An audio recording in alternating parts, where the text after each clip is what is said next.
जय महाराज। हम पढ़ रहे हैं हिंदी में गद्य बार जिसका नाम है रानी। अब हम आगे देखते हैं। रानी की गर्दन में झूल झूल कर, उसके कान और अयाल में फूल खोस खोस कर और उसको बिस्कुट मिठाई आदि खिला खिलाकर थोड़े ही दिनों में हमने उससे ऐसी मैत्री कर ली कि हमें न देखने पर वह अस्थिर होकर पैर पटकने और हिनहिनाने लगती।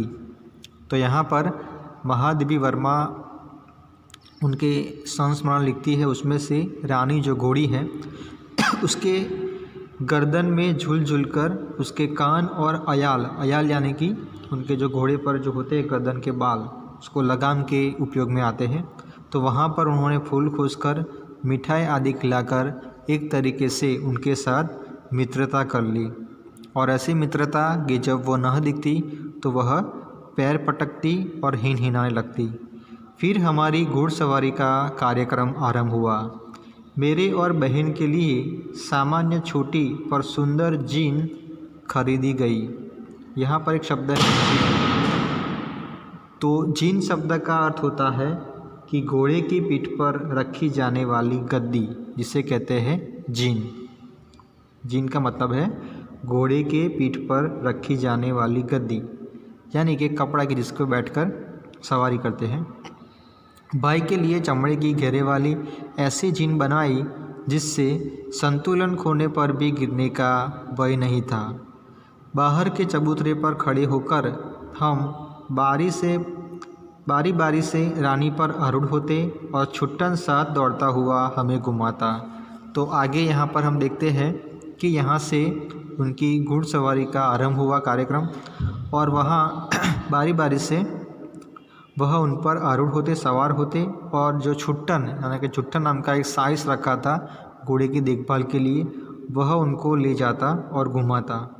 सवेरे भाई बहन घूमते और स्कूल से लौटने पर तीसरे पहर या संध्या समय पर मेरे साथ यह कार्यक्रम दोहराया जाता।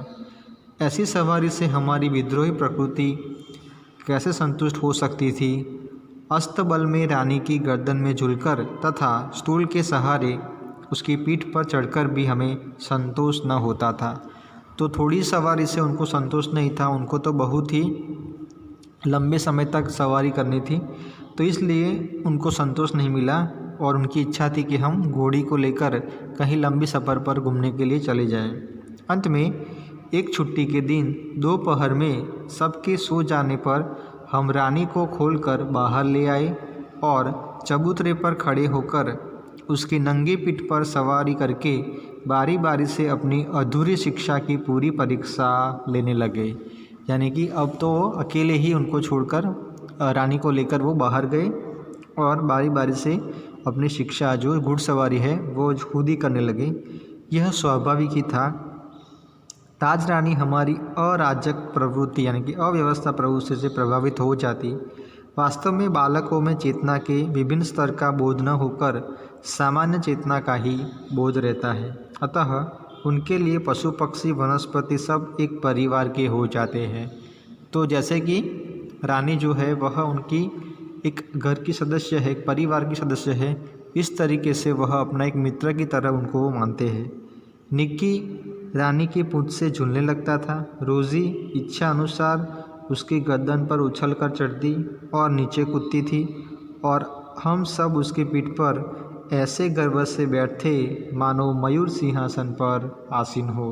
यानी कि जैसे कि मयूर सिंहासन पर बैठे हो, ऐसे गर्व के साथ हम सवारी करते। रानी हम सब की शक्ति और दुर्बलता जानती थी। उसकी नंगी पीठ पर अयाल पकड़कर बैठने वाले को वह दुल्की यानी कि धीमी चाल से इधर उधर घुमाकर संतुष्ट कर देती थी। परंतु एक बार मेरे बैठ जाने पर भाई ने अपने हाथ से पतली संटी उसके पैरों में मार दी। यहाँ पर एक शब्द है संटी। संटी का मतलब होता है सूटी। तो उनके भाई ने एक पतली सूटी उनके पैरों में मार दी। चोट लगने की तो संभावना नहीं थी, परंतु इससे न जाने उसका स्वाभिमान आहत हो गया।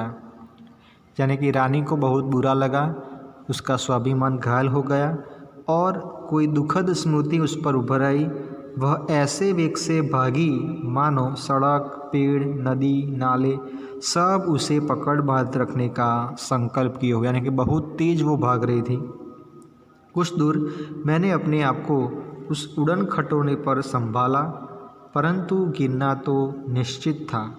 मेरे गिरते ही रानी मानो अतीत से वर्तमान में लौट आई और इस प्रकार निश्चल खड़ी रह गई जैसे पश्चाताप की प्रस्तर प्रतिमा हो। साथियों की चीख पुकार से सब दौड़े और फिर बहुत दिनों तक मुझे बिछौने पर पड़ा रहना पड़ा। स्वस्थ होकर रानी के पास जाने पर वह ऐसी करुण पश्चाताप भरी दृष्टि से मुझे देखकर हिनहिनाने लगी कि मेरी आँख में आंसू आ गए।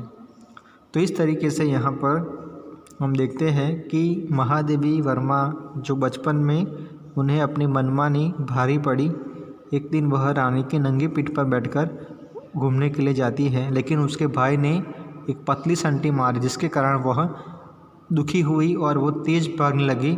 लेकिन इससे क्या हुआ कि वह जो महादेवी थी वो नीचे गिर पड़ी और वह घायल हुई। कुछ दिनों तक उसको बिछौने पर रहना पड़ा और अतः जब वो स्वस्थ होकर उनके सामने गई तब जो रानी है वह हिना लगी और उसकी आंख में आंसू आ गए। अब आगे हम देखते हैं। एक बार भाई के जन्मदिन पर नानी ने उसके लिए सोने के कड़े भेजे। सामान्यतः हम कोई भी नया कपड़ा या आभूषण पहनकर रानी को दिखाने अवश्य जाते थे। सुंदर छोटे छोटे शेरमुँह वाले कड़े पहनकर भाई भी रानी को दिखाने गया और न जाने किन प्रेरणा से वह दोनों कड़े उतार कर रानी के खड़े सतर्क कानों के वलय की तरह पहना आया। फिर हम सब खेल में कड़ों की बात भूल गए। संध्या का समय भाई के कड़े रहित हाथ देखकर जब माँ ने पूछताछ की तब खोज आरंभ हुई, पर कहीं भी कड़ों का पता नहीं चला। तो सोने के कड़े उनको दिए गए थे माता पिता ने, लेकिन उसके भाई को मालूम नहीं, वो खेल में भूल गया। तो रानी ने अपने कान को खुर्रों से, यानी कि जो पैर में जो नख होते हैं उससे खोद कर वह हिनहाने लगी। अंत में बाबूजी का ध्यान उसकी ओर गया और उन्होंने मिट्टी हटाने का आदेश दिया। किसी ने कुछ गहरा गड्ढा खोदकर दोनों कड़े गाड़ दिए थे।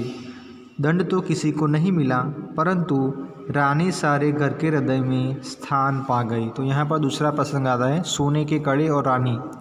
तो नानी ने जब महादेवी के भाई के जन्मदिन पर शेर के मुंह वाले सोने के कड़े भेजे थे और बच्चों को रानी से प्रेम था, इसलिए वह वे कड़े रानी को बताने के लिए कि उनके कानों में भी पहनाए। और फिर सब बच्चे भूल गए।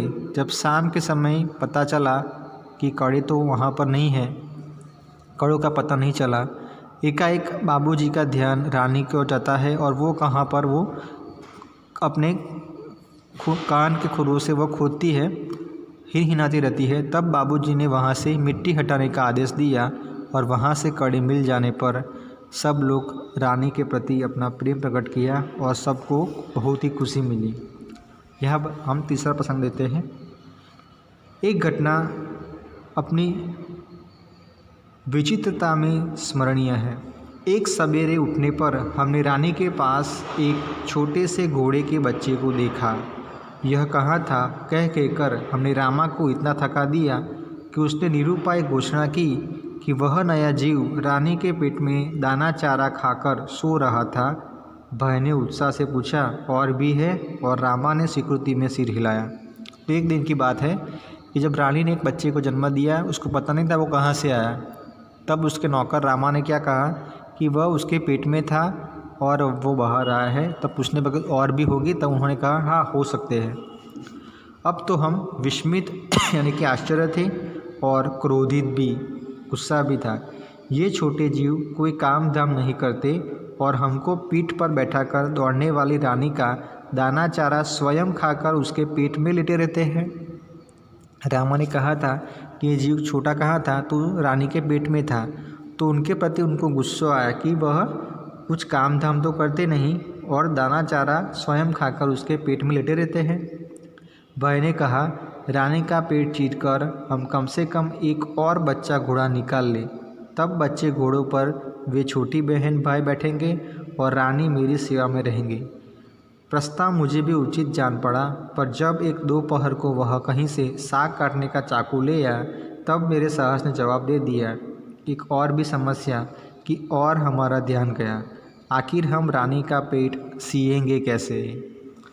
तो एक छोटे बच्चे की तरह उनके मन में एक प्रश्न आया कि रानी के पेट में अगर और भी कोई बच्चा है तो हम उसका पेट चीरकर निकालते हैं, लेकिन फिर भी एक प्रश्न था कि हम पेट सिएंगे कैसे। माँ की महीन सी सुई से सीना संभव नहीं था, यानी कि सुई डोरा से उसका काम नहीं चलेगा। टाट सीने का बड़ा सूजा रामा अपनी कोठरी में रखता था, जहाँ हमारी पहुँच ही नहीं थी। कुछ दिनों के उपरांत जब रानी का अश्व शिशु कुछ बड़ा होकर दौड़ने लगा, तब हमें न अपना क्रोध स्मरण रहा और न प्रस्ताव। तो जब वह छोटा घोड़ा था, शिशु था, वह जब बड़ा हुआ तब वो सब कुछ भूल गए और उनके प्रति उनको भी प्रेम रहा। तो इस तरीके से यहाँ पर हम देखते हैं कि रानी नाम की एक घोड़ी और महादेवी वर्मा अपने बचपन की एक संस्मरण के उनके बचपन में ही उनको पशु पक्षी से बहुत ही लगाव था। यह उसका एक यहाँ प्रसंग हमें दिया गया है और हम देखते हैं कि एक किस तरीके से एक घोड़ी जो है वह एक परिवार का एक सदस्य बन जाती है। तो यहाँ पर रानी जो पाठ है वह हम समाप्त करते हैं। जय महाराज अस्तु।